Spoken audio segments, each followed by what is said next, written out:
we are going to go ahead and talk about our agenda. We're going to do some of the introductions and a little bit of level setting of where we are at this moment in the process. I'm going to have some remarks from the chair of the Neighborhood Advisory Council. I think the development team would also like to give some remarks as well. And then the bulk of the meeting, we're going to be talking about project impacts and benefits. The NAC has been working very hard over the past few weeks, spending many hours between the meetings to work on presenting and developing their project impacts and benefits. And so I just want to say right at the top, many thanks for that on behalf of the city. And I know everyone is appreciative of that. And then we're going to have some time for the NAC and development team to kind of discuss and maybe some clarifying questions, clarifying issues and such. I want to note we do have ASL interpretation with us. So thank you to that team for being here. That window is spotlighted currently. And so please, if you need use of that service, please do take advantage of it. Just to kind of orient you all to where we are, maybe we have been at this for a little bit of time now, since October 3rd, and we are here at the 7th meeting nearly every week since the beginning of October, and here we are nearly in December. So we are meeting 7. Just a quick overview of the process. We are at the point where the NAC has developed suggestions to identified impacts, and shortly thereafter, not today, but soon, the developer will have a response as well in the CDO process. So Neighborhood Advisory Council members, they are here, and this is the list. If you all could maybe just give a thumbs up if you are here. You can hit that thumbs up reaction button, or in live. I see Joanne. I see Russell. I see Lauren McNeary. And I see Stephen Bobolick, Chair Jeffries, Marcus Keys, Dr. Gary Williams, and Benjamin Bennett. So I think the only person that has not been able to get on yet is that Ms. Tompkins. Edwina, have we had any report back from her on her ability to get in?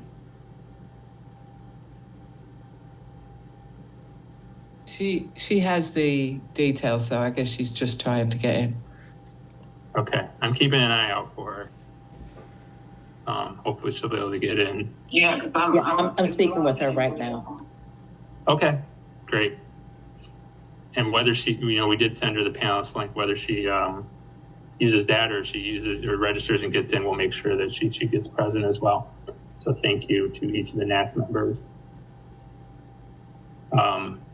Again, they have the ability to contact them directly. futureofhealthnac@gmail.com would be the email address, and also the Facebook page, the Future of Health NAC. And we have a website, www.detroitmi.gov/future of health. Today's recording will be posted there, in addition to all materials. So with that, I would like to now have the direct honor to hand over to Dr. Linda Jeffries, the chair of the Neighborhood Advisory Council, for some remarks and commentary on where they are right now. And you're on mute. Thanks, Sharon. Thank you so much for your support of this process. I'll make this brief because I know we'd like to get to the meat of this meeting. Welcome, everyone. We are so encouraged with your flexibility of being able to transition to this online venue. We thank you so much for all of the input and the feedback that you've given us. We have worked very hard over these last few weeks to try to incorporate as much as we can the wishes that are coming from all areas of our community, our neighbors, various organizations within the community. Individuals have sent us emails, text messages, postings on Facebook. We've had proposals and and letters from various organizations, Detroit People's Platform, the West Grand Boulevard Collaborative, the 15th Street Block Club, doing development differently in Metro Detroit. We've also petitioned and been supported with additional information and clarity from the development team. We also heard from their subject matter experts at the Pistons, Henry Ford, MSU. Also within planning and development and within the city departments, Detroit Economic Growth Corporation, CREO.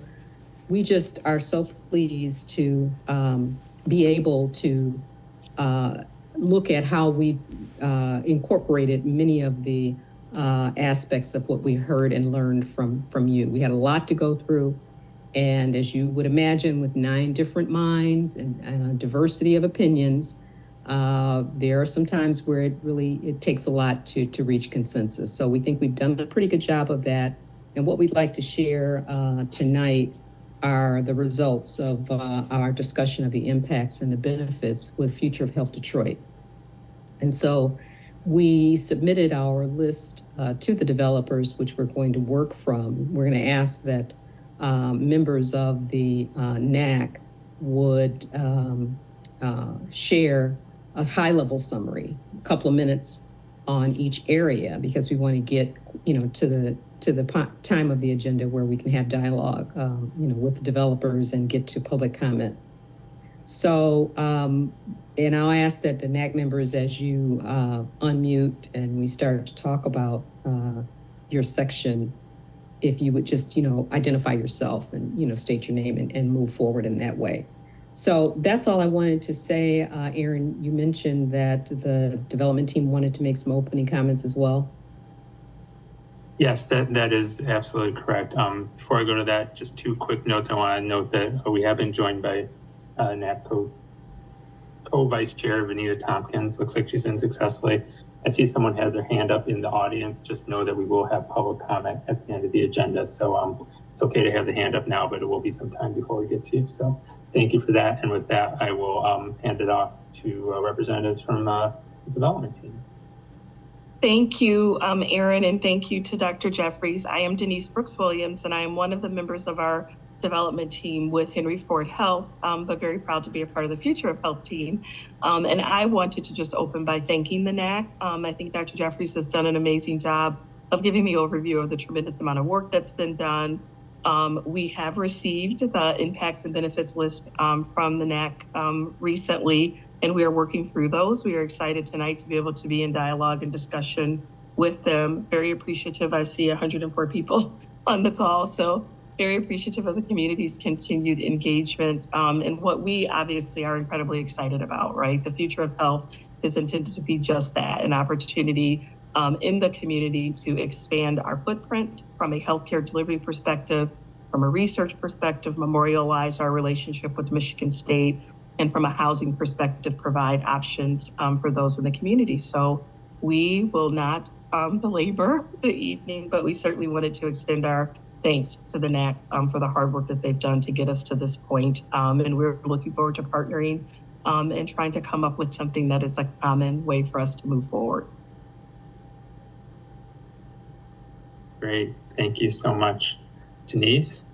I think with that, we're going to go over into the presentation. Just a real quick slide I would just share, and maybe Dr. Jeffries, I don't know if you have any introductory remarks beyond what you've already shared, but you did organize your impacts and benefits around the pillars presented by the development team, and then you kept that organization. But if you don't have any more commentary. No, I think that says it. We did try very hard to organize our impacts and benefits under these umbrellas, and you'll see as we move through the overview that there are individuals who will speak more to specific areas within the pillars. So, absolutely, that's great. So I'm going to switch screens here. I'm going to bring up what was the spreadsheet. So just bear with me one moment. And I believe you have This is not, sorry. 1 second.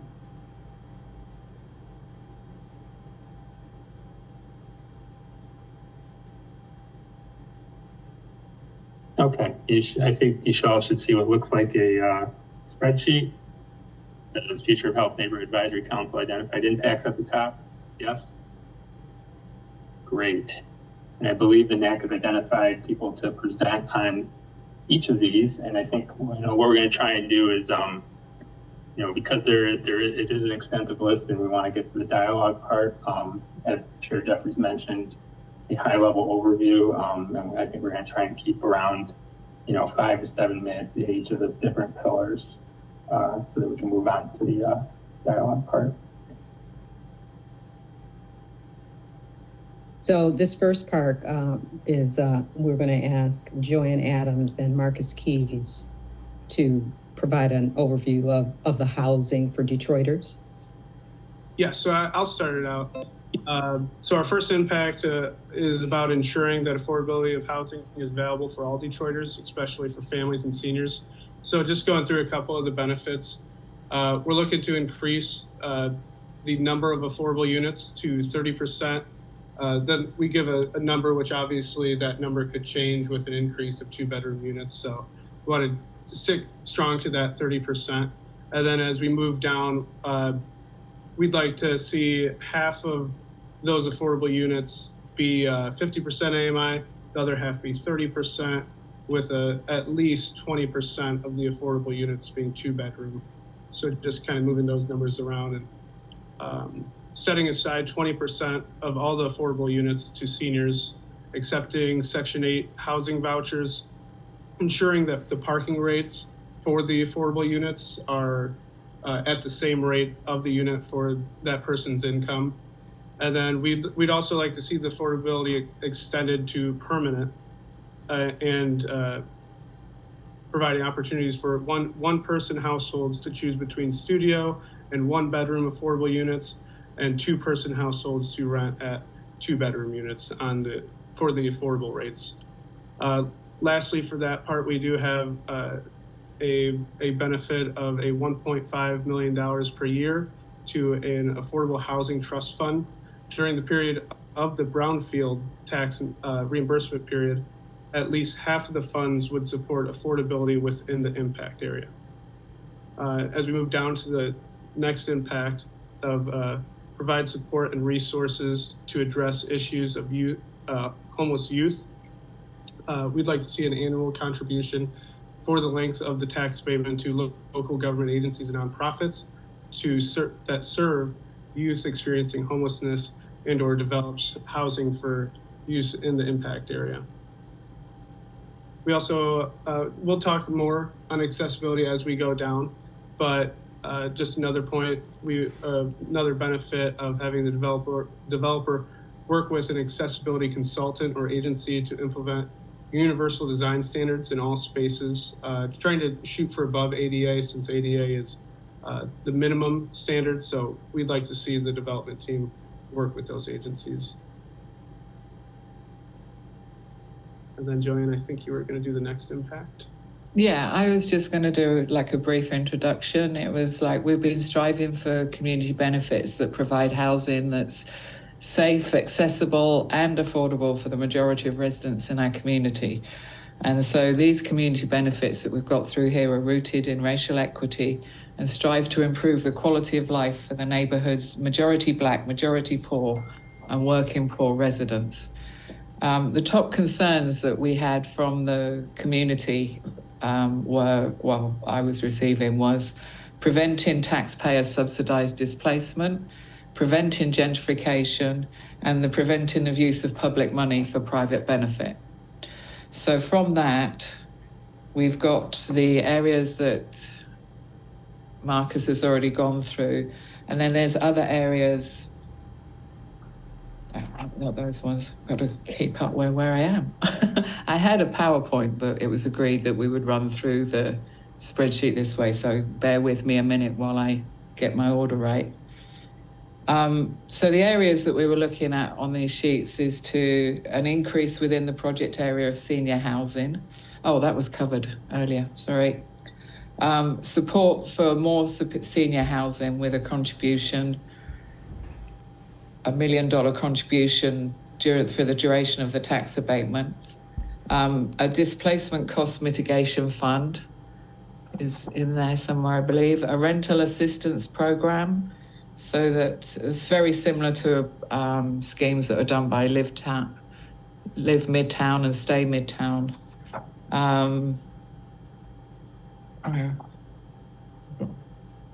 Oh, there's one in here that I kind of screwed up on Sunday night and didn't get it transferred across correctly. I have since sent the information. It's the home repair fund.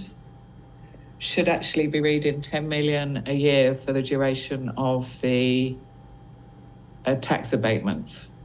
I have had confirmation that the developers have received that update, and we will have a discussion as to how to put that through.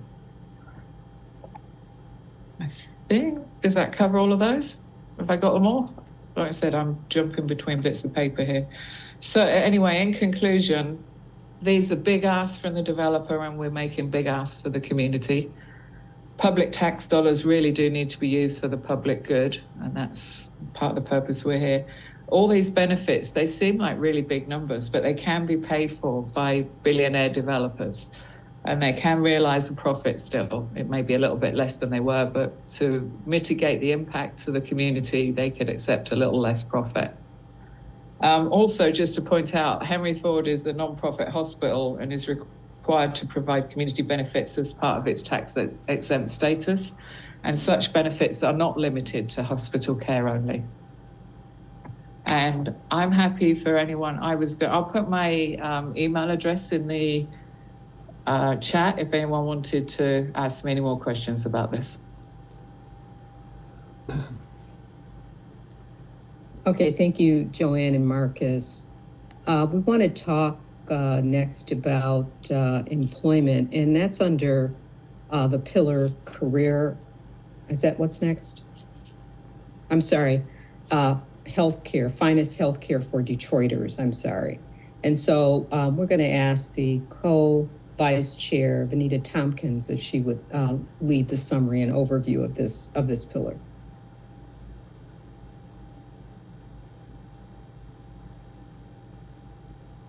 Vanita?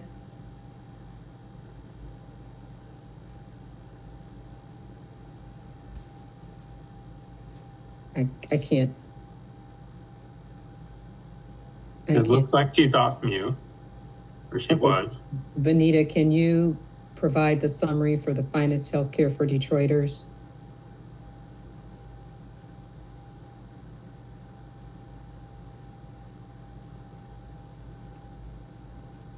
Maybe we could do another pillar and we could figure out. Okay, and we can come back. Sure. Yeah, let's All right. back to Tompkins. Then let's go on to employment then. And she just posted a message that her audio is impaired. Right. Okay. And so we'll come back to that. But so this is under career opportunities close to home, and I'm going to provide a summary, and then I believe Lauren may have some comments on this as well. But there were two main impact areas we were interested in making sure we addressed with the benefits, and that was making sure the maximum number of Detroiters are able to participate in these opportunities, both permanent jobs and construction jobs. And then also that the jobs were high quality, high pay, paying a living wage, benefits, et cetera, so that people who are working in the area could also live in the impact area. So some of the benefits, the specific benefits that we suggested are around how to make sure that the maximum number of Detroiters participate in these job opportunities. And so you see, we've made suggestions about targeting 50% of the permanent jobs new jobs would go to Detroiters, and making sure that there is equity in terms of diversity, demographically, and in all of the occupations. So not just entry-level positions, but all of the occupations that we'll be hiring for. We want to make sure that Detroiters have an opportunity. A second review is what we're calling a priority for Detroit residents in terms of applicants.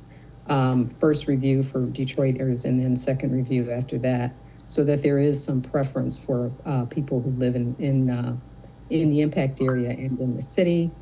We know that the developers are committed to the ordinance, 51% for contractors, and we're suggesting that where there is a penalty that should occur by not reaching that 51%, we are suggesting an additional investment equal to the penalty be made to an organization that could help bridge the skill gap that we're unable to fill.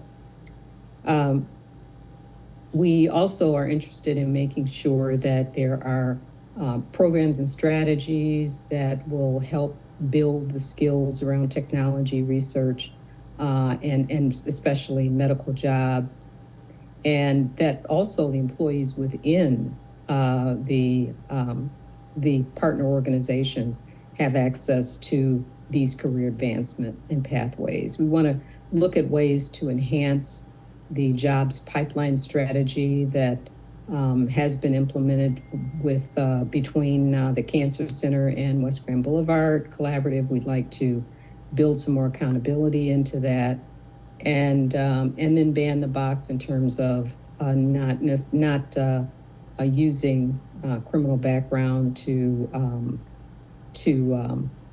prevent opportunities for employment. So I don't know, Lauren, did you want to pick up from here? Lauren, are you there? Sure. Yes, okay. I'm here. I was trying to find the unmute button. In addition to that, we want to make sure that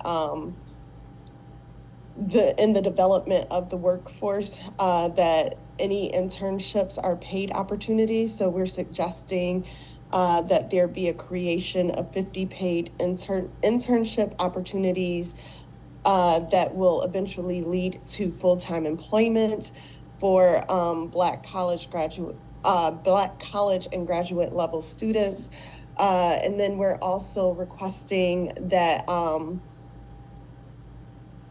a resource office be opened in the impact area to connect residents to contractors being used to provide the employment for this project. And we are asking that the developers commit to union neutrality for all future of health partners and associated contractors that will be working on this project. So that's it. Okay, thank you, Lauren. Vanita, are you in a position to do healthcare? So I know that she's actually joined us via phone as well. And so okay. I allow her to unmute. I have the phone number and hopefully that should work. So. Okay, thank you.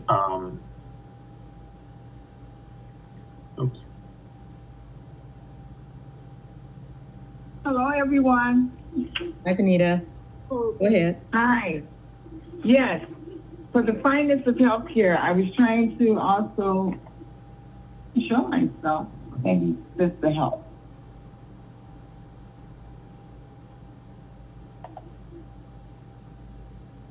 Well, you can hear me.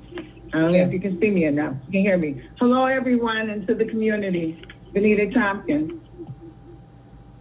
Yeah, I'm getting some directions here. Okay, for the finest healthcare for Detroiters is to create and implement or augment existing community-based participatory research partnerships with the community to identify and seek solutions to health disparities. Create or augment implicit biases, training, and accountability for medical professions serving all patients. Create a new 24-hour urgent care facility in the impact area, potentially at the Virginia Park Shopping Plaza or other convenient locations.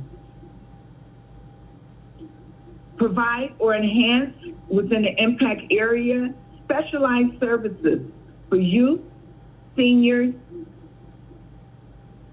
community healthcare fairs, wellness and community resources, centers, dental services, and mental health.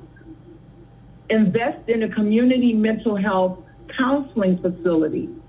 Make an annual contribution of $250,000 to one or more 501c3 nonprofit mental health clinic for the duration of the tax abatement. Create or enhance programs addressing infant mortality and the well-being of expectant mothers. Invest in local organizations focused on prenatal health, education, and building trust and relationships with expectant mothers. Create a community accessible 24/7 pharmacy in impact area. Provide or increase preventable health screening clinics in the impact area, including free sports physicals for youth and free adult preventative physical twice per year located in accessible locations within the impact area. For example, a school, and well advertised in the community. Create a fund for community health plan for those living within a 3-mile radius of the hospital to provide affordable health, prescription, and dental care for Detroit uninsured and underinsured. The fund should be valued at no less than $200 million annually. Create or augment a community engagement plan to provide productive communication and community outreach regarding charity care availability for all Detroit residents seeking or receiving quality care at Henry Ford Hospital facility or Henry Ford Health. Provide school physicians screening, emergency medical equipment, and checkups to schools serving the impact area. For example, Northwestern High School, Circle Elementary School, University Prep, and other schools in the impacted area. Develop relationships and career pipelines with HBCU medical schools and African American Doctors Association. Hire more Black doctors, increase hiring and retention of Black doctors, nurses, and patient health care professionals by 25%, and maintain such diversity of care levels for at least the duration of the tax abatement. Increase the number of African American medical professionals, especially doctors and specialists, speech and language pathologists, and Henry Ford Health, you need a male psychologist and or physician on site. Provide training and technology for nonverbal residents and clients. Those are individuals that may be challenged with autism and any other disability that may need assistance in receiving devices or technology. We would like to be able to provide that service for the community. And thank you kindly.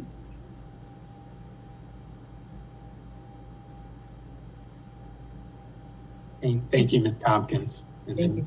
Go ahead, Chair Jeffries. No, I'm sorry. Was there anything else on that one? Okay. Then let's go on to education. And I know Dr. Williams was going to make some comments on this, and I think Lauren might weigh in again.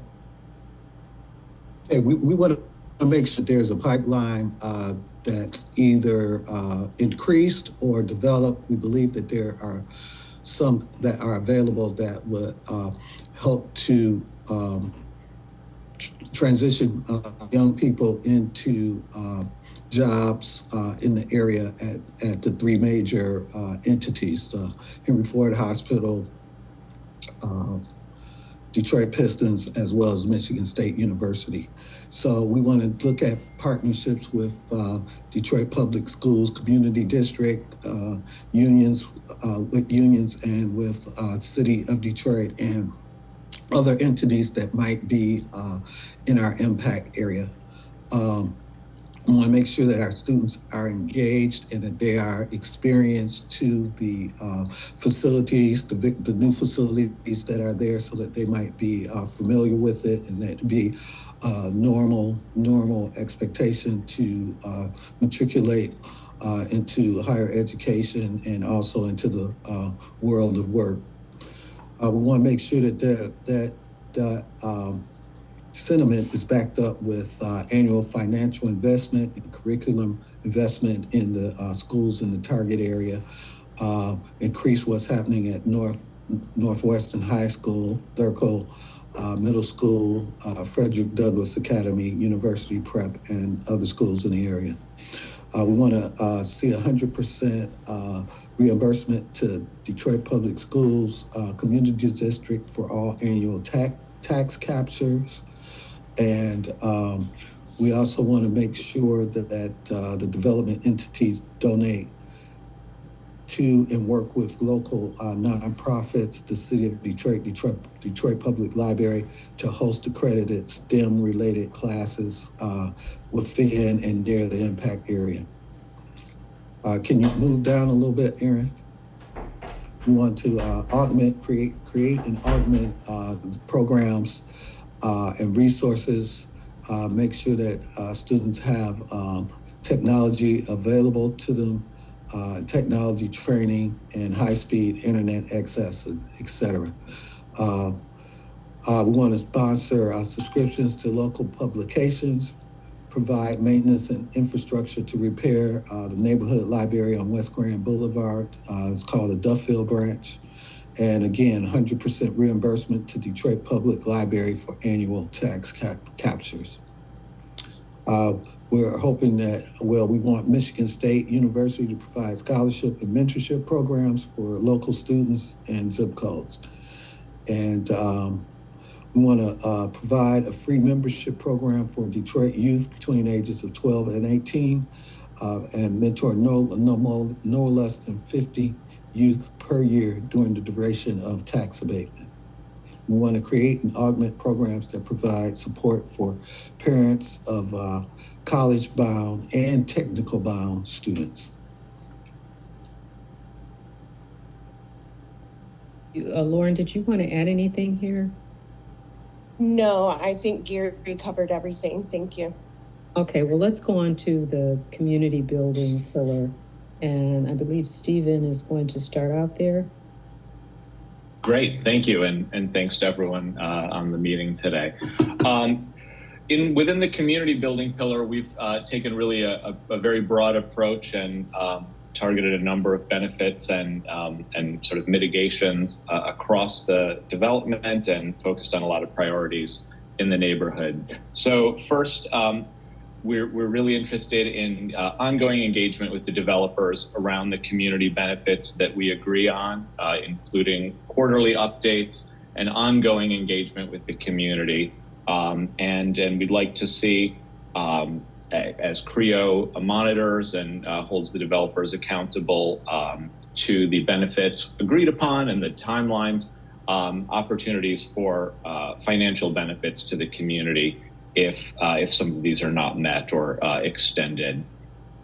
Within one of the particular interests of the neighborhood is blighted properties in the neighborhood. In particular, the Fairbanks School that we'd like to see redeveloped. We've asked for, within 6 months, a development plan for the Fairbanks School, returning that facility to a beneficial use for our community. Or if plans aren't made, we'd like Henry Ford Health to pay for the remediation of that building and then donate it to a nonprofit CDC or a community land trust to return that to beneficial use in the neighborhood. We'd also like to see the developers partner with the city on cleaning up and improving alleys throughout the impact area, including in particular the Pallister Street and Delaware Street brickways in New Center Commons. Green space, recreation, public amenities are very important to the neighborhood. We've got a lot of comments on those. We're asking for support in improving and activating some of those public spaces in every corner of the impact area. And we've in particular proposed specific contributions for activation, maintenance, programming of two of the sort of landmark community assets in the neighborhood, which are New Center Park and the Joseph Walker Williams Recreation Center. We've also proposed ensuring that the design and programming and activation of these spaces is accessible to all, and that goes especially for the new green space planned in front of the hospital.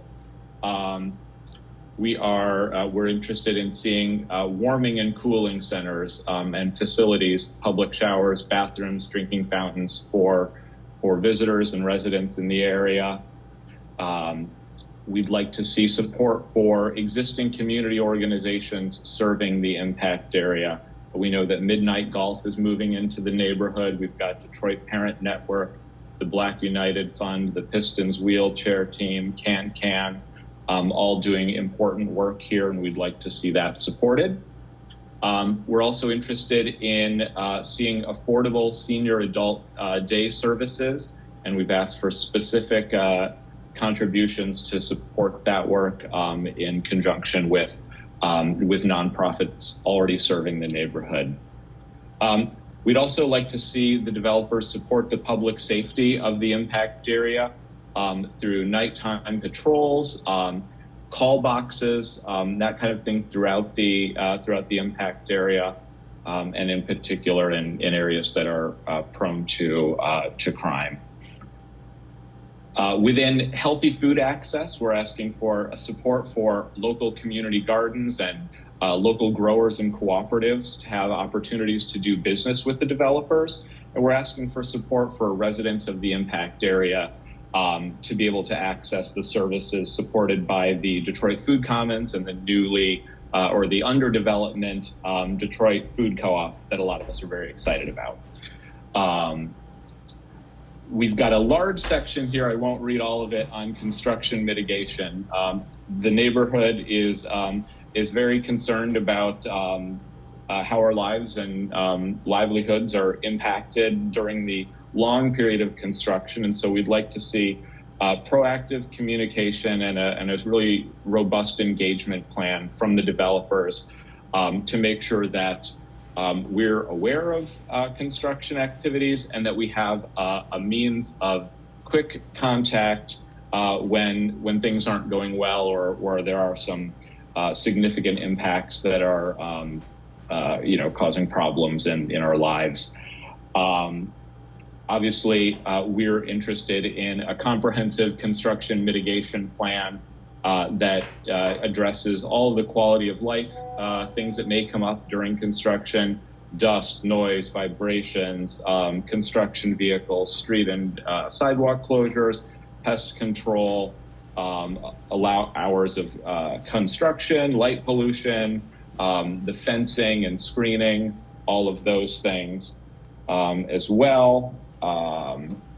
We've proposed some specifics around construction hours, parking mitigation, thinking thoughtfully about street closures and minimizing those kind of impacts, and ensuring that transit riders, pedestrians, bicyclists, and folks with disabilities do still have accessibility throughout the impact area during the constructions.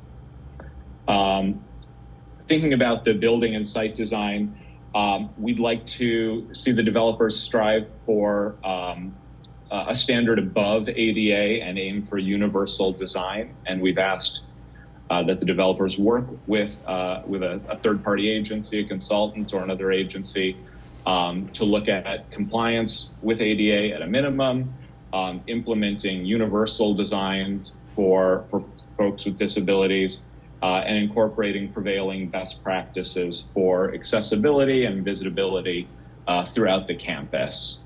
We're also looking at opportunities to ensure that all of the buildings on the campus meet or exceed a variety of LEED and other standards in terms of both being green and being climate neutral and that sort of thing. And then, of course, there's a lot of concern about traffic among the neighbors and thinking both about during construction and as the permanent population on the campus, both of workers and residents increases, how can we mitigate the increase in traffic? How can we think about minimizing single people in cars going to and from the campus every day by incorporating non-motorized transit like MOGO and other things, coordination with other services like DDOT, the Q Line, Smart Bus, and thinking thoughtfully about parking and carpools, public transit, shared parking, all those sorts of things across the campus.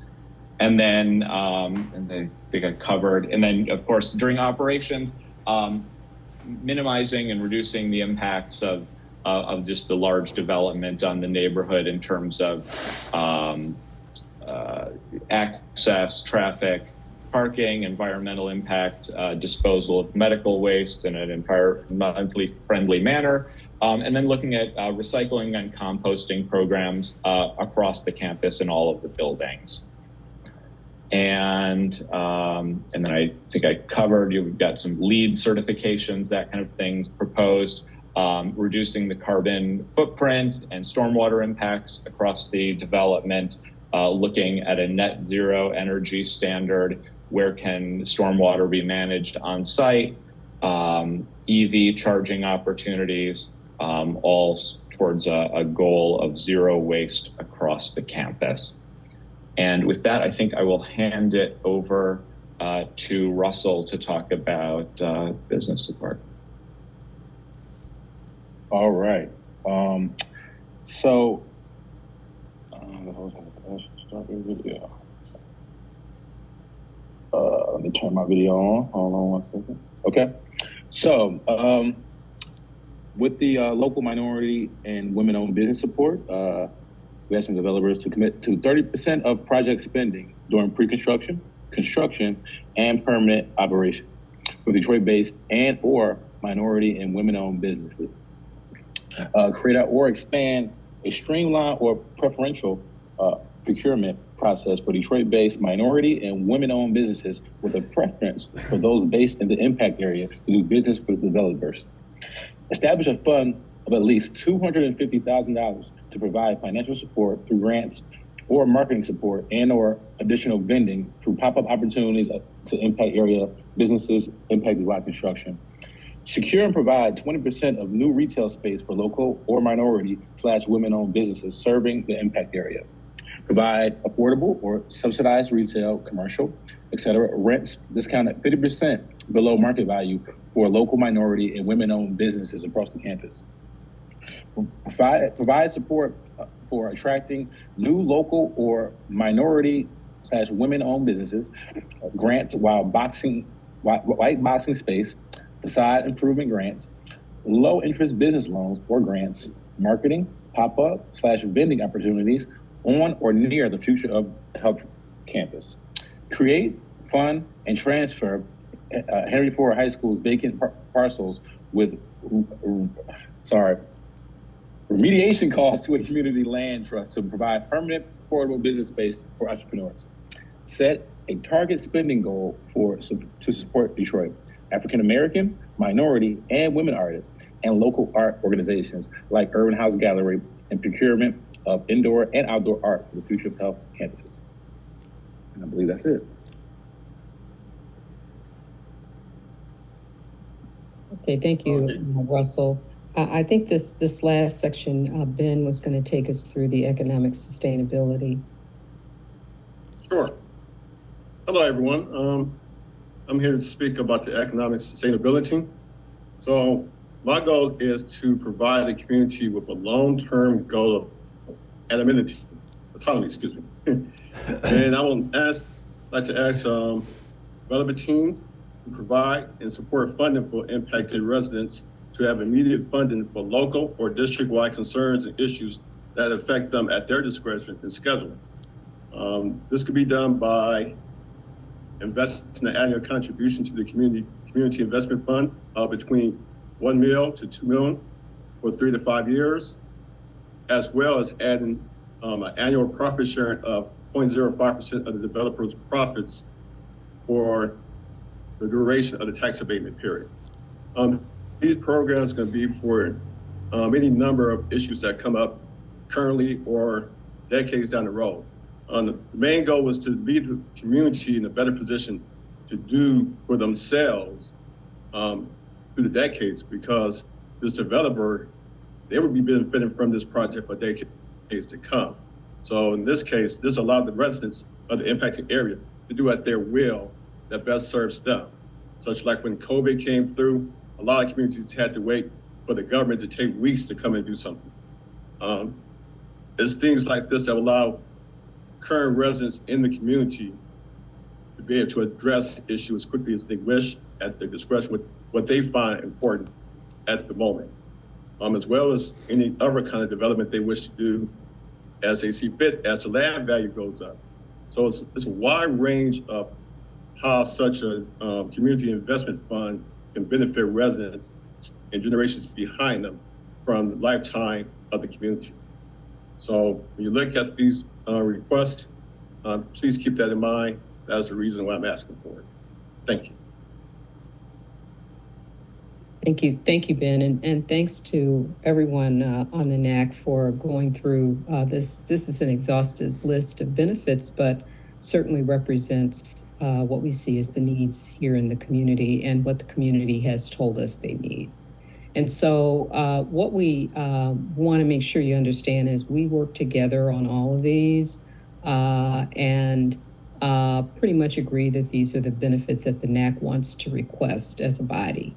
And so I believe it's time for us to allow, while we only sent the final list yesterday to the developer, so we recognize you may not have had an opportunity to really create a huge reaction to what we have submitted.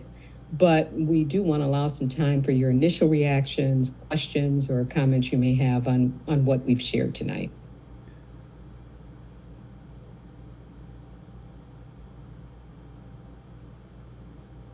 Yeah, thank you. So I think at this point we're going to transition. And thank you again, to the Neighborhood Advisory Council members. I know how many hours and how hard you've worked on all this, and I think this is the time now where we're going to try to report out our Pistons and Michigan State University to really kind of offer a commentary or probably most likely clarifying questions as they are working on the formal response, but also understanding that they have not yet had the time to fully put that together as of this date. But I think a dialogue to clarify some issues will be helpful. So perhaps I'll hand it off to Denise and you can kind of direct traffic on behalf of the partners. So thank you, Dr. Jeffries, and to the rest of the NAC for going through the list. I think as everyone has stated, we, from a development team perspective, did receive the list. And as we've discussed, right, it's a very thoughtful, detailed list. And so we are going through that now to try to begin to prepare our responses, but I'll certainly open it up to my colleagues, all of whom from the development team are on the call, to see if there are any questions or clarifications at this time that we want to bring forward. Denise, this is Mark. I'll go real quickly, just to let the members know, as we got the list, we immediately started to break it out into the areas that we could efficiently talk to both our subject matter experts, which you have spoken to at least some of them, but also to react to the breadth of the different opportunities in the healthcare space. So in terms of my reaction to the healthcare, which is the area that I focused on, looking forward to responding to you to some of your thoughts and where there may be some solutions. I will say sometimes the definition may be relevant, and we will make that clear. The one example that I'll get as an example, and I won't go any further than that because it'll just get complicated in terms of pointing out, what one thing was asked for and whether there may be options that differ based on the true intent of what we're trying to accomplish. So in terms of the urgent care requests, I will say that urgent care is a model. It also has a reimbursement model connected to it. And we will be putting forth what that means. But I think the best example that I would give to kind of demonstrate how sometimes the words and definitions matter.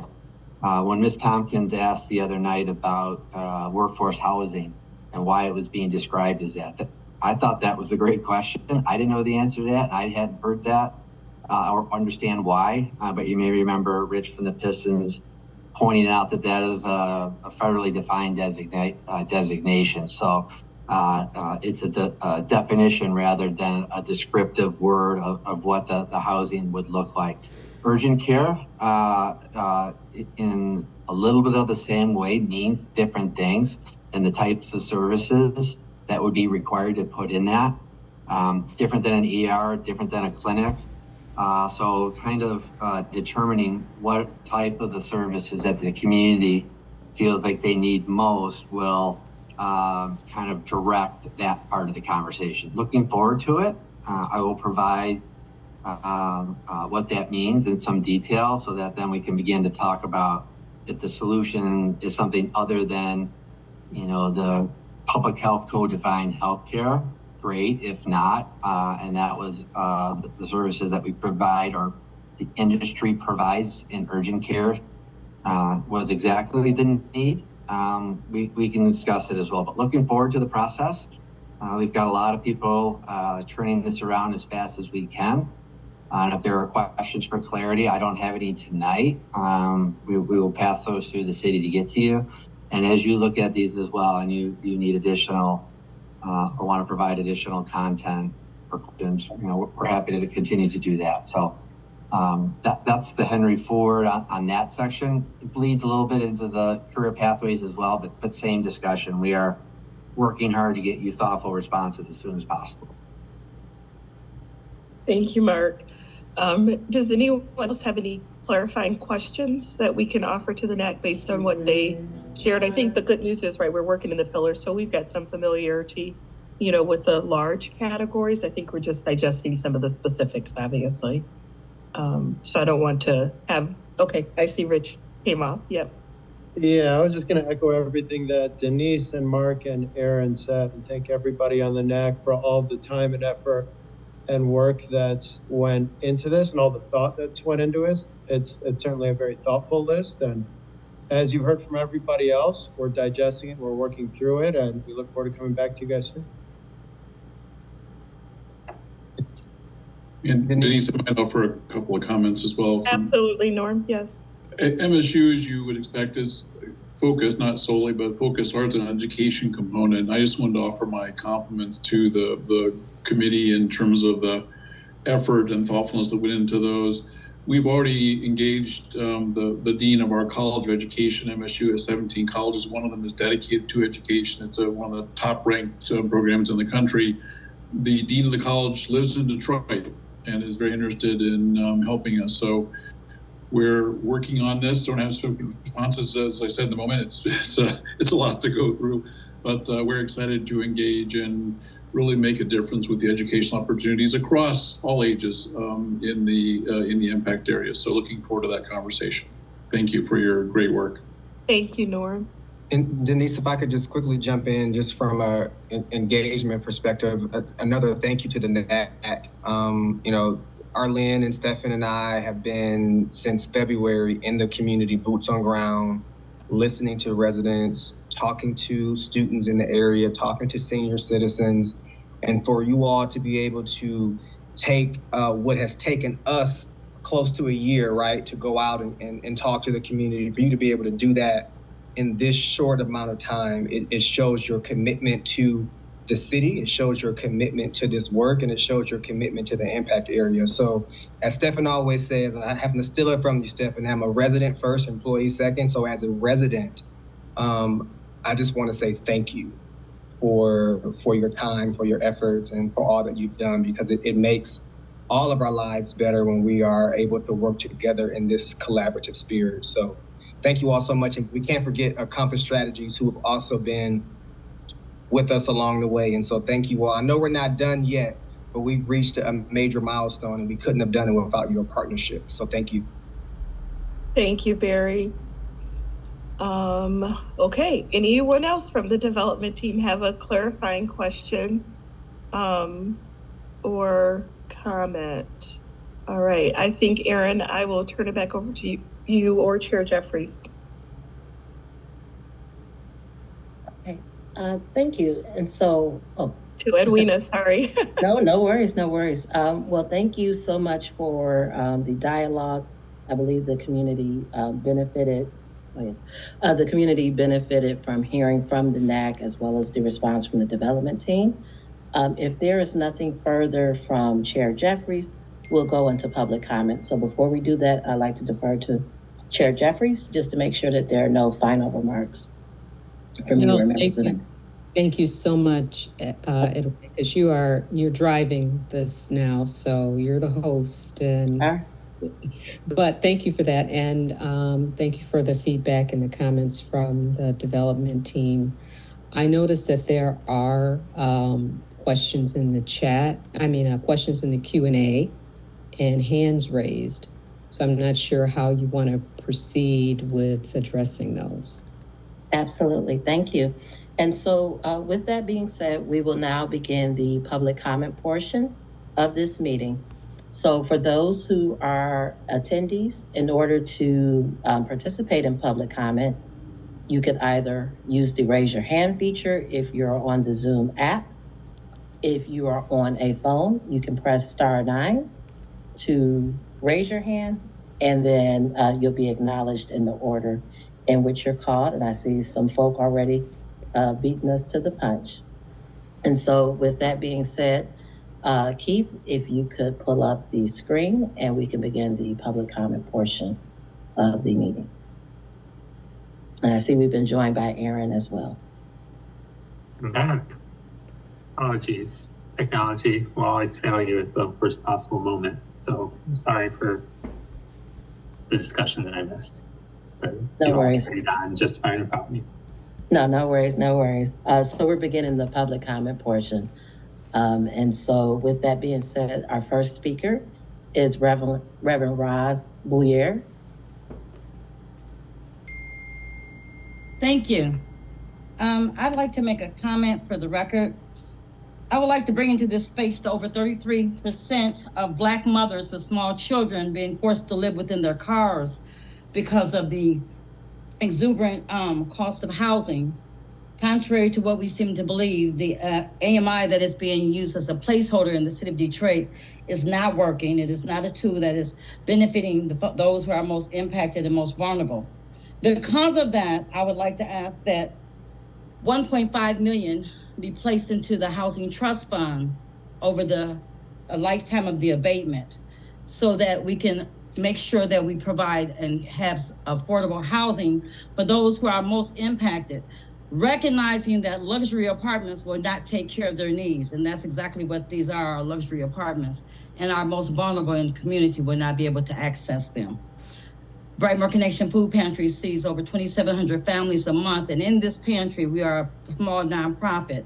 We raise funds for sheltering those who are most adversely impacted. Again, the 33% and a little higher, which, is that made up of that of Black women with small children.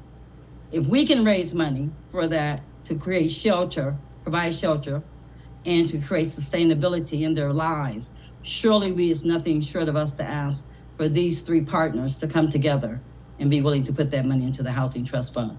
Again, we're asking 1.5 million to be placed into the Housing Trust Fund yearly over the lifetime of the abatement. Thank you. And thank you, Reverend Ross. So our next speaker is caller ending in 905. If you press *6, you can unmute yourself.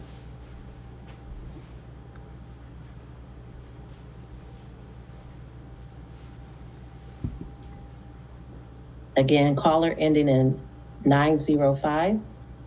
If you can unmute.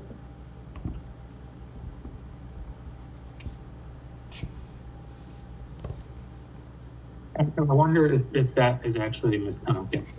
And I think we had her able to speak from the phone. She was joining from the phone, and I think that might be her. Okay, not a problem. So our next speaker is Russ Ballant. Okay, I'm unmuted. Thank you.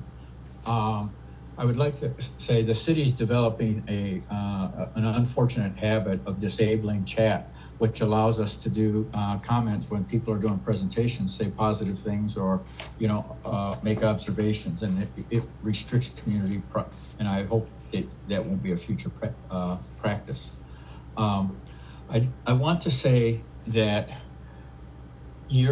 as a NAC, you are a world of difference than the NAC that was in the district Detroit. You are actually paying attention to a wide diversity of needs. I appreciate that. But as somebody who served on the library board for 12 years and saw the adverse effects of tax captures, I have to say that depriving the future revenues that our schools and our libraries badly need. They can't even sell bonds at the school to repair buildings because of the tax captures. Anything that minimizes through tax abatements, tax increment financing, or tax captures, the ability of our public institutions to sustain themselves is causing harm. And if all these benefits flow, they're flowing as a result of tax abatements that are taking away from our schools and libraries.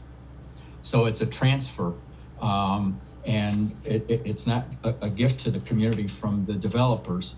It's still ultimately a taking from our tax-funded entities, our special needs children, our school debt, our city debt.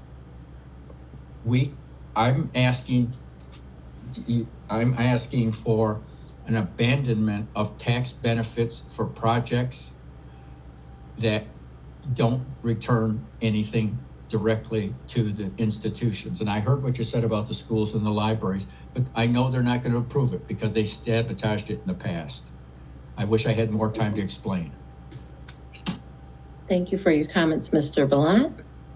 Our next speaker is caller ending in 124. If you press *6, you can unmute.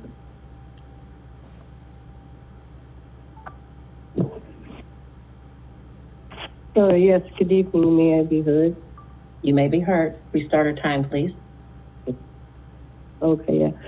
So I'm sorry I missed the beginning. I'm curious to know how far this footprint is. I have been deeply disturbed over the years at the destruction of historic buildings over there. Many residents appear to have been pushed out. Then they just they could have preserved that historic church when they built the cancer center.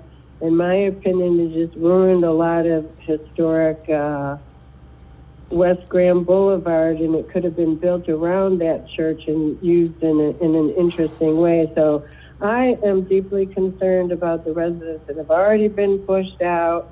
It sounds, if this is the Gorish development, I mean, this guy's got boatloads of money. He's got one of the most expensive houses in LA, if I read correctly. And why are the people, the bankers, where are the bankers to explain why this is needed and why can't they figure that out?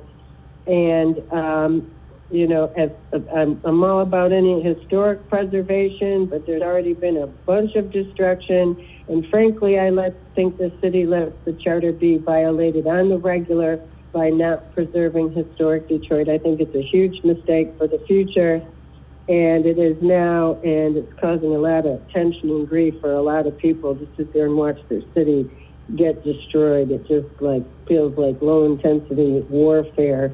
And then, you know, the way the ARPA dollars are being spent, not being spent on the people, not being spent on the youth.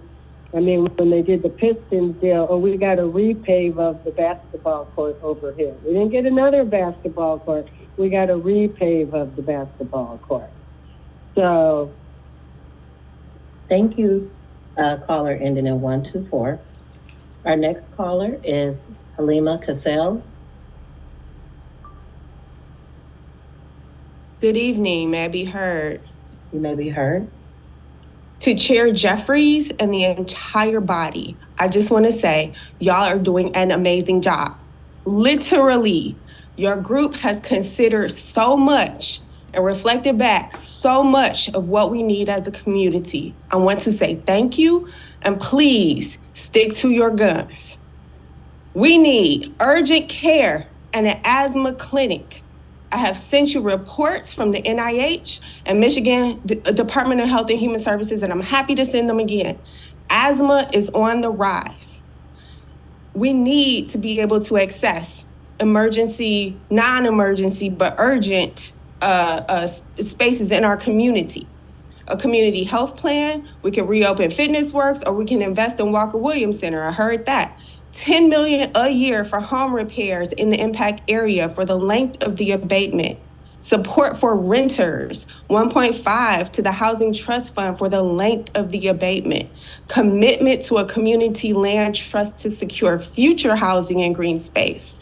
Commitments to fresh food, green space, local business, transportation, and education. I heard all of that, and that is what we need. Nothing that you have on this list is too much to ask. And I would like to give you a point of reference. If dollars were seconds, $1 million, 1 million seconds, that is 12 days. 1 billion is 32 years. If dollars were seconds, most Detroiters would have less than 2 days to live. Tom Gores, the billionaire who stands to gain the most from this deal, will have 3 centuries personally. While we consider subsidizing his unaffordable housing, please make sure our basic needs are met. Please take your time. It is in your purview per the CBO ordinance as a NAC to take as much time as you need. Take the holidays off. Y'all are doing an absolutely great job. Thank you.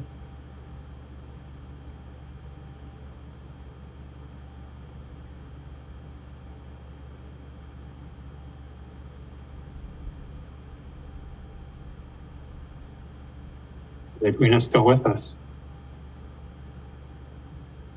So I'm not the only one who gets technology bugs. Okay, in that case, I will step in. Thank you, Ms. Casals. We will next go to Jacob Bolton. You can now unmute yourself, and you will have 2 minutes when you begin speaking. Hi there. Thank you, Aaron. Thank you, everyone. My name is Jacob Bolton. I live in the Woodbridge neighborhood, just several blocks south of the project area. I appreciate the recommendations of the NAC. I urge the developers to accept those and go further. I work with low-income Detroiters every day facing evictions and other housing issues, and I definitely see the urgent need for affordable housing. And affordable housing isn't affordable unless you can pay for it on a fixed income. Many Detroiters are receiving SSI, where they supplemental security income, a type of social security where they receive only $914 a month. A married couple, both receiving SSI, receives $1,371 a month. So I think that is an important benchmark to establish affordable housing. So I just wanted to share that. Also, I echo Russ Ballant's comment about tax increment financing. I wish that we didn't have to ask for philanthropy from developers and could instead just have the money in our government. But I understand that's not on the table tonight. Okay, I'll yield the rest of my time. Thank you. Thank you, Mr. Bolton. Next, we'll go to Sam Butler. Sam Butler, you should be able to unmute, and you will have 2 minutes when you begin speaking. Hi, everyone. This is Sam Butler with Doing Development Differently in Detroit, otherwise known as D4. So I'm not an impact area resident, but I have been watching all of these CBO processes closely.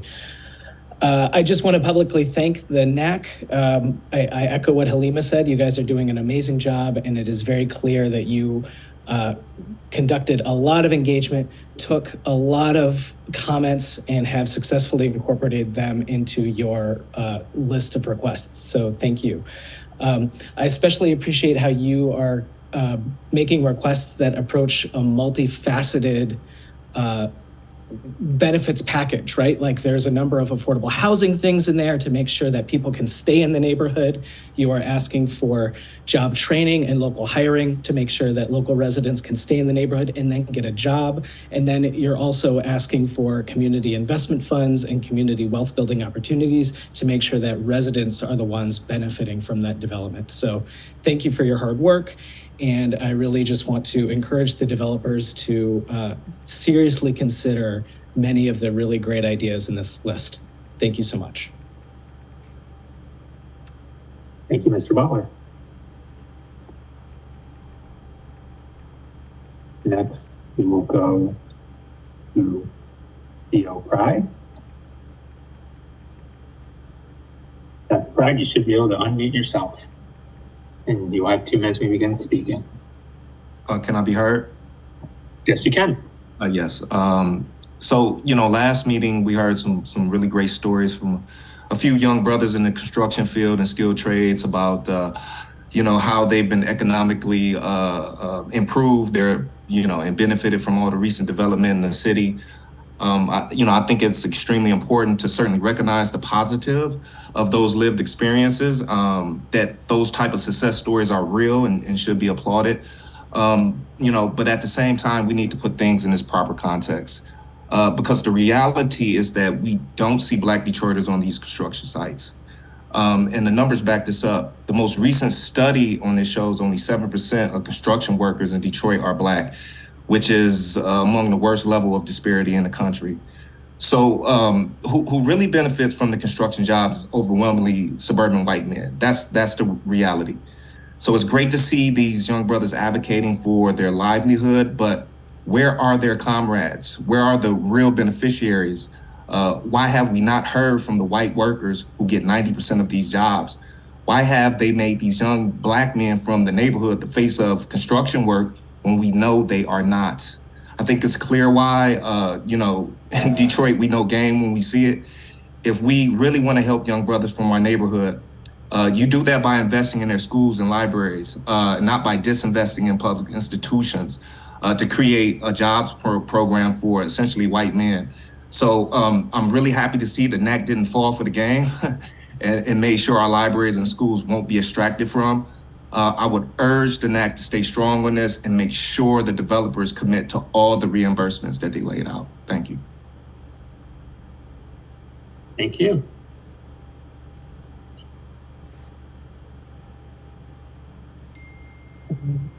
Okay, next we are going to go to phone number ending in 299. Phone number ending in 299, you may unmute yourself and you will have 2 minutes when you begin to speak.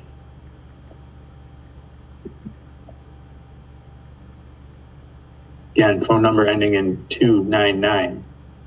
You may unmute yourself.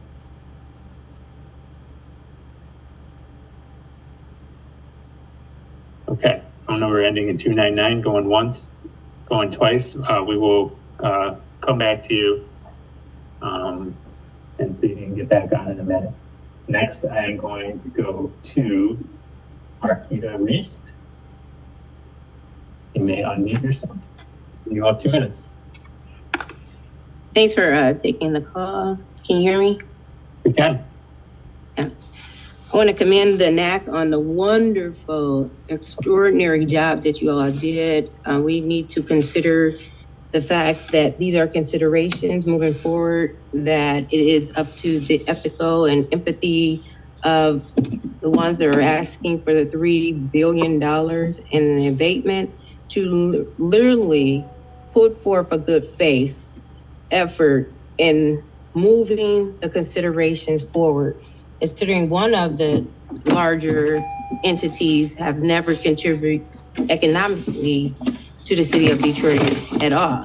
And they're standing to gain as years go on, generational wealth and continuous support, because we know Henry Ford is not ever going to go out of business and there always will be sick people. So one thing I want everybody to understand is that we all have to rally around this. This is something that the NAC worked on. But again, it's up to the individuals that will benefit for them to actually do the considerations that the community, that the residents have charged the NAC to present.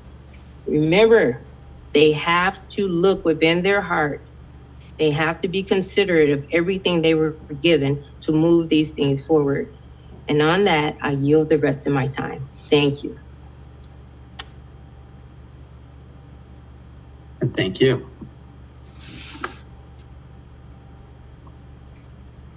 Next, we are going to go to Mr. Bernard Mursansky. I apologize if I mispronounced that, but please go ahead and unmute yourself and we'll have 2 minutes. Can I be heard? You can. Mr. Bernard Mursansky, I am an organizer with the Detroit People's Platform Transit Justice Team. I do want to thank the NAC for considering public transportation to be one of the issues of concern that was raised in prior meetings as well in mention of public transit. I just want to correct a statement earlier made by, I think, the development team about SMART and other transit authorities, accessing Henry Ford. I'm a bit troubled that he did not mention the Detroit Department of Transportation, which is the main transportation, line here in the city of Detroit. The Dexter is an extremely crucial line as well, too, given that it crosses through the development area as well.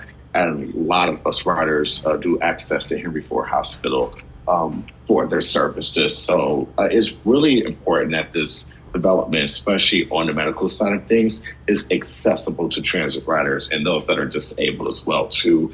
I hate the idea of someone having to walk all the way from a shelter any more than 500 feet to any door or any entrance where someone can get urgent care or help. There's very little urgent care facilities in the city. The emergency room wait times are long, and someone in poor health or not feeling well or in pain, using public transit because they cannot afford other methods to get to the hospital. Just make sure that you keep those individuals in mind too. And I just wanted to correct the development team earlier in omitting DDOT. DDOT is the main carrier here. I'm not sure about SMART providing service to Henry Ford, but I definitely wanted to speak on behalf of residents in the city of Detroit that use transit. Thank you. Thank you, Renard. And I might just circle back on that comment because I think you're referring possibly, I didn't hear the development team specifically mention SMART, but I do think the impact and benefits list from the NAC mentioned DDOT, SMART, and other transit entities, and specifically, I believe, called out the Dexter bus line. So I just want to make that clear. So thank you. Okay. Next on the list, I have Allison Stancroft. You may go ahead and unmute yourself.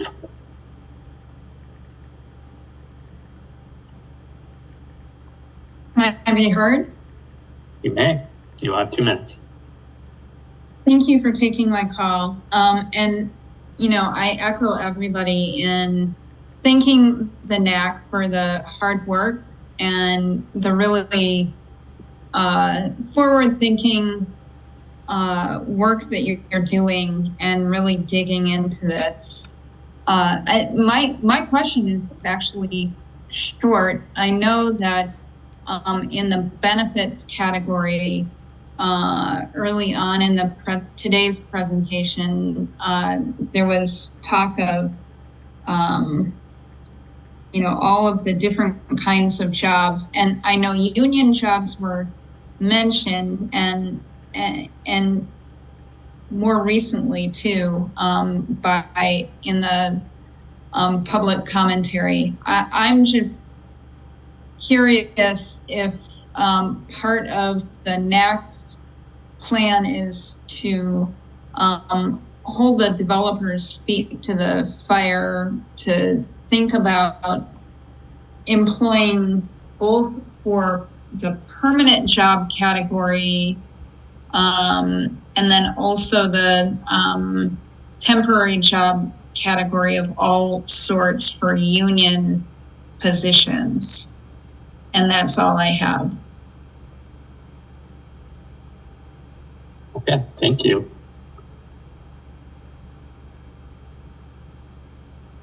I'm going to next go to Mr. BYU.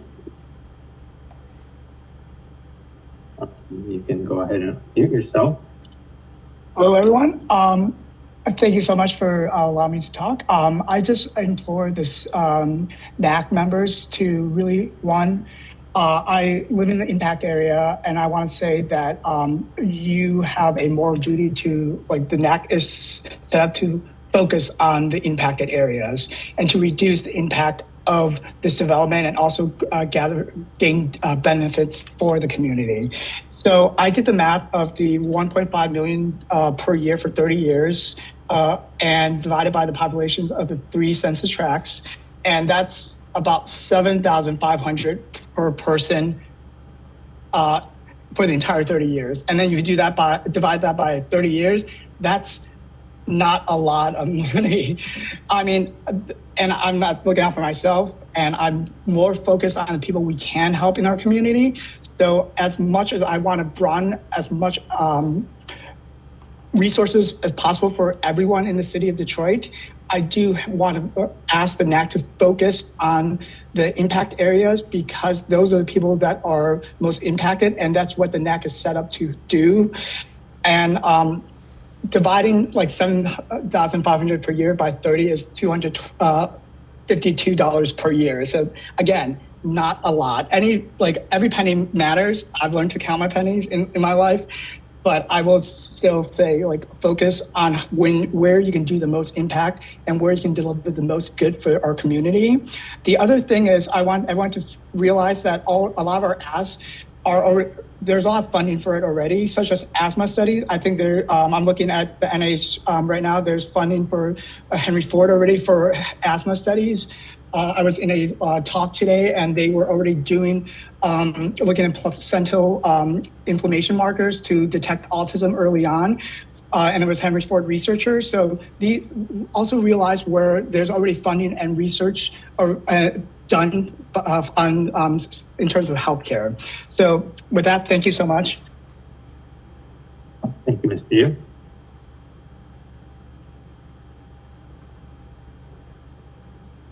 Next, we're going to go to Michelle Jackson. Welcome, Michelle, and you may unmute yourself. If I can find it, let's see. We can hear you, Michelle. You're on. Hello there. Start. Hello. Hi, I just would like to say the NAC, I really believe that you guys are doing a really good job. But like those prior to me just stated, you need to stand your grounds. Make sure that when you finish that you guys have your things in writing the way that you want. Make sure that your dates are clear. You have timelines that are put in place. If you do not put timelines in place, this could end up being just like down at downtown in the area where those folks have not. I was a part of the NAC with the Atlantis, and we are still trying to figure out what's going on with some of those particular items that we negotiated with this NAC. So please, again, take your time. 6 weeks is really not enough time for folks that are trying to go up against big organizations and big companies. They've been planning this for years, and you guys only have 6 weeks. So pay attention, do your due diligence, make sure your language is right, make sure folks are reading it, make sure your dates and timelines are clear, and you are very specific on what you want them to do and how you want it to roll out. If not, they will definitely come back and go to the language of the document. So please do your best to get it done right. Thank you, and I yield my time. Thank you, Ms. Jackson. We will next go to Ms. Gwendolyn Peoples. Ms. Peoples, you may unmute yourself. You will have 2 minutes.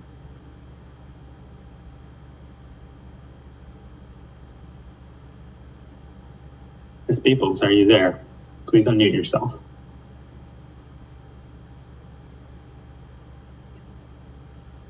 Unmuted, thank you.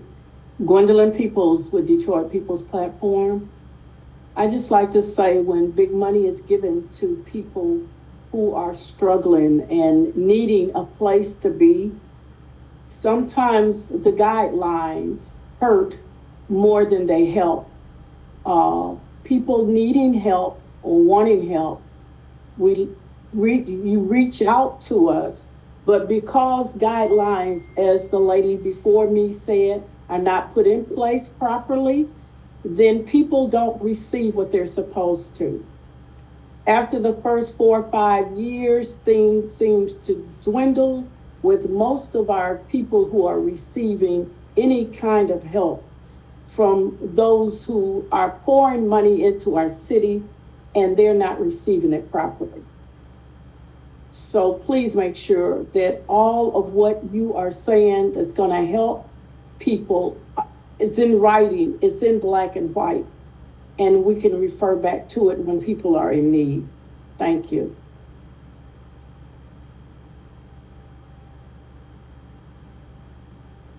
Thank you. Okay, next we are going to go back to person on the phone ending in 299. Phone number ending in 299. If you can unmute yourself and ask, make your comment. There you go. I can hear you. Can you hear me? You can. Yes, I unmuted myself before. I'm not sure what happened. My name is Joyce Moore with the Virginia Park Community Coalition within the boundaries of the Virginia Park community. And as I listen here, I want to just say hello to Mac, Ms. King, and to all the listening audience. The community benefit ordinance was a great beginning. The NAC is a greater beginning. And the CRIO rather, is an organization that is supposed to basically monitor the project. We're hoping that they do a better monitoring of this project, as Herman Kiefer is a disaster, but we all know that. Now, we're also asking that Virginia Park / Henry Ford Hospital once had a joint venture, and we're asking that possibly be considered in this agreement due to the fact that it would only help improve our community over the years as it has been before. And for the TIF that was brought up, TIF says tax increment financing, really is taxation without representation, because we the people did not vote for any of our tax money to be diverted to help developers come at the end and make millions of dollars. But on the whole, we're hoping that it becomes a successful project, but it definitely has to consider homes, home repairs, the different needs of the people in the community. So I yield my time, and thank you very much for allowing me to speak. Thank you, Ms. Moore, for joining us. Next, we'll go to Steve Waldrop. Steve Waldrop, you may unmute yourself and you'll have 2 minutes. Yes, hi. My name is Steve Waldrop. I've got 4 properties in the impact zone. I've been on owner of Virginia Park resident since July of 72. I submitted some questions regarding making Fairbanks a veterinary emergency center. I was wondering if those were addressed. I'm sorry to dial in late. I was at another neighborhood meeting, a can meeting.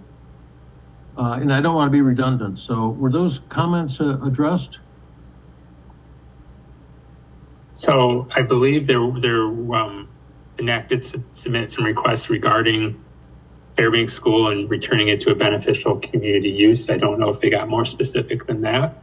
If you did submit your requests or comments to the NAC to their email address, then they should be in receipt of that. But I know Fairbanks School was on the list.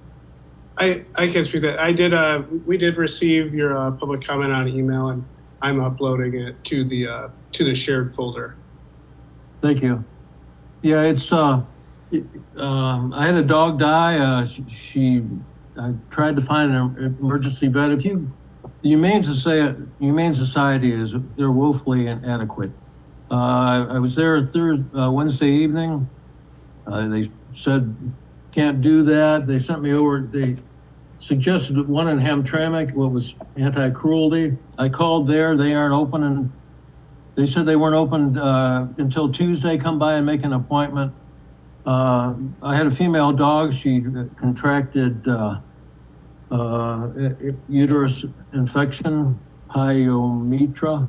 She died in 48 hours, and I really think we need this card that the Humane Society gave me. The emergency hospitals are Allen Park, Ann Arbor, Auburn Hills, Bloomfield Hills, Madison Heights, Novi, Plymouth, and Southfield. None are in Detroit. And I really would like to see you. You're supposed to address the medical needs of the community, and these residents are really overlooked. Thank you, Mr. Waldrop. Okay, last person with their hand raised is Miss Elise Dixon. Elise Dixon, you may unmute yourself. And you'll have Thank you. Can I be heard? You can. Awesome. My name is Elise Dixon. I represent the Boys and Girls Clubs of Southeastern Michigan. Again, want to thank the NAC for all of the amazing work that they've put in, gathering input from the community around the specific needs. And I just want to continue to support and reiterate the focus and the potential we have here to invest in our youth and create a pipeline of talent in a variety of different positions and roles. I think the three entities coming together on this major project also provide a really awesome opportunity to focus on the workforce development, not just of college students and those coming out of college, but also early high school students, so that we're helping them find their pipeline in careers, and we're keeping the talent here in Detroit, actually here in Detroit. And as we look at that, it's not just those entry-level jobs or those skilled trades, but we want to expose these youth through to a variety of careers, including C-suite level opportunities. So again, thanks for all the hard work, and happy and look forward to the opportunity to be a partner in some of this work moving forward. Thank you, Ms. Dixon. That comes to the end of the hands are raised for public comment. I want to thank everyone for their comments and time. I do want to acknowledge that there were some questions that came in over the Q&A function. Because I was booted out of the meeting for a minute, I can't see all of them. I do, but there, and Edwina, maybe if you do have some, and I know one that I can speak to, but I'll let you go ahead. Sure, absolutely. Thank you. So the first question from Malachi Barrett, and there were a couple other people who asked similar questions. Will the spreadsheet be available to view in full? All materials related to this meeting, including this recording, are available via the website and should be uploaded within 24 hours. The next question is from Allison Stankroff. And that one. Aaron, would you like me to date that version of the impact list and have it put into the public folder? Or yes, I think so. You know, with the agreement of the NAC, with your version that you're ready to post, I would say date it and upload it, and we can figure out the logistics of it offline if you have any questions. Okay, thank you. So the next question from Allison Stankroff. In the benefits category, has the NAC specifically asked for union jobs, both for the permanent positions as well as the construction positions? This question was answered live. And I also note that Gary Williams would like to opine on this as well.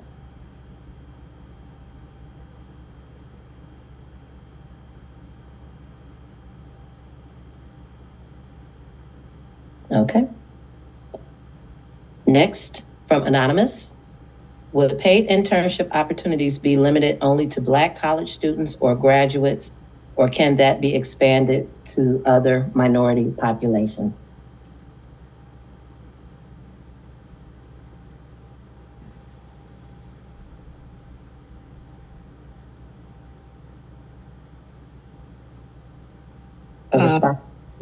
I believe, and I was looking for it in this sheet, but I believe we focused on providing opportunities for youth in the impact area. And then also in the employment, we also looked at expanding some of those opportunities to Detroit residents. But I don't recall that we said the internship opportunities would be limited to Black students. Okay, thank you. The next question from Pamela Walker Dawson. What happens when only 50 Black people are employed? Will the 51st person be able to get a job, or will they be turned away because employers have completed the CBO requirements? I think that's related to the response I gave to the earlier question. I think we were looking at opportunities for employment of people within the impact area and within the city of Detroit. I don't think we specifically, other than when we ask specific focus on African American doctors, but for the permanent jobs and the construction jobs, I don't think we specifically said that we want the developers to commit to hiring Black people, but people within the impact area and within the city of Detroit. Thank you. Next question from anonymous attendee. Will there be any special considerations for senior living? Yes. Yes, I know when we were talking about, we did the 25% of the affordable housing would be reserved for seniors in our request. Okay, thank you. Next, several questions come from Shannon Stuckey. First, why when speaking on employment, the only discussion is careers that are college level? She would like to know, can we start discussing entry-level positions as well? Additionally, she says that no one ever discusses a living wage for entry-level jobs, nor ways to ensure that those jobs are protected from high rates of retention. Finally, she says midnight golf is not an asset to our community, but job security is.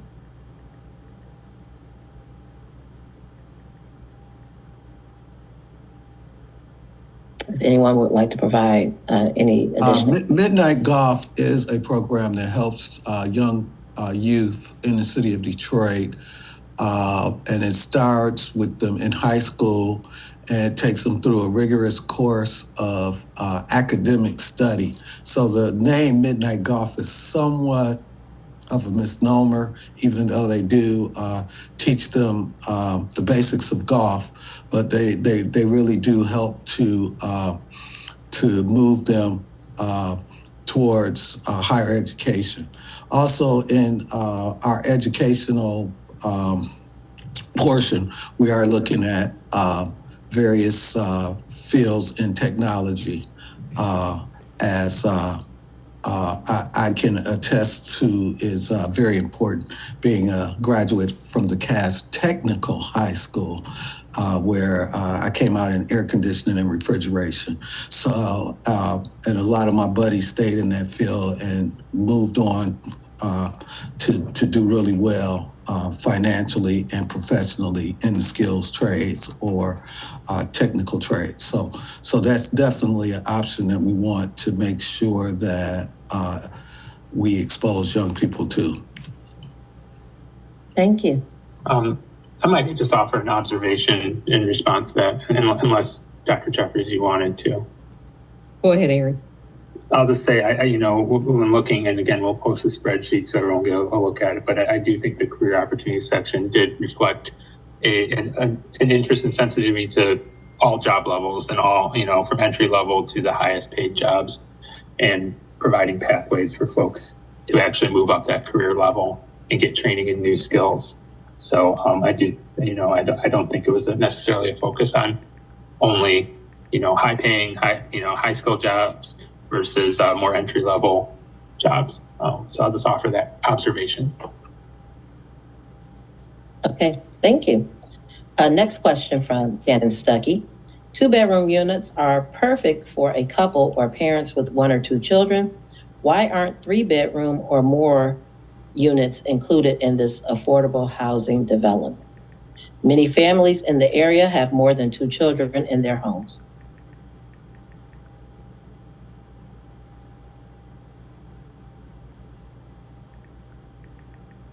Additionally, from Shannon Stuckey, what about a grocery store and fruit/vegetable market in the area? And then again, there was some discussion about midnight golf, which has been clarified.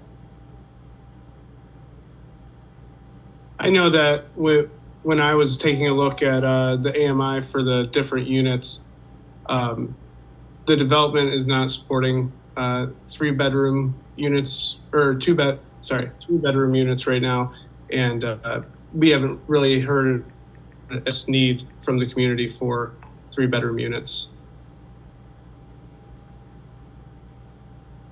Okay. Next, we have in the chat from anonymous attendees some information from the National Institutes of Health that's been placed in the chat, as well as an article from the National Institute of Health related to studying environmental impacts on child health. And our final comment is from Gail McKennedy. Comment: wording and the way it is presented is key to the actual meaning and understanding. Case in point, the term or statement workforce for housing that gentleman mentioned concerning low-income housing by definition means exactly that. Housing with a condition in which work is first. The issue isn't what it means, but I found that the particular strategy isn't honest in certain ways to the people involved.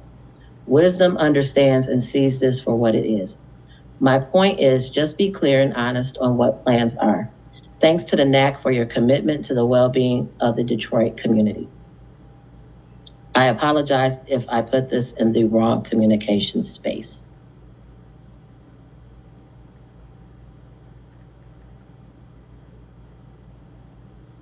And that concludes the written Q&A. Thank you, Edwina. Very much appreciate that. So we've come to the end of public comment.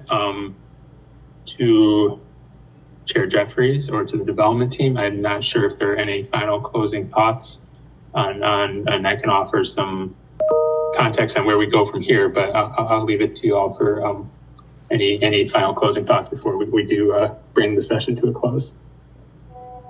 Well, I'll just say I'd like to thank everyone for attending tonight, and especially for the public comment. We really appreciate your level of engagement, your passion for this work, and for this impact area and for the city of Detroit. And what you shared with us is very encouraging.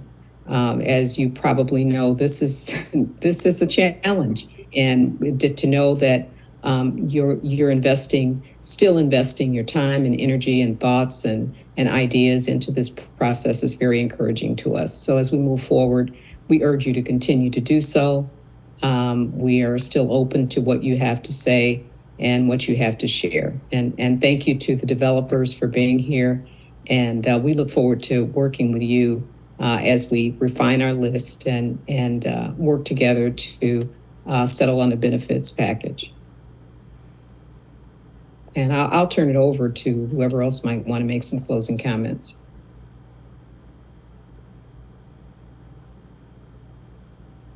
Good evening, Erin. If I could, just to make it, thank you so much, Chair Jeffries. Yeah, thank you to the NAC and thank you to the community as well. I think I would love to just as we are closing out and summarize, to say, I heard the comments of the community and I too agree that it is impressive, right? The focus that you have around the gaps that exist.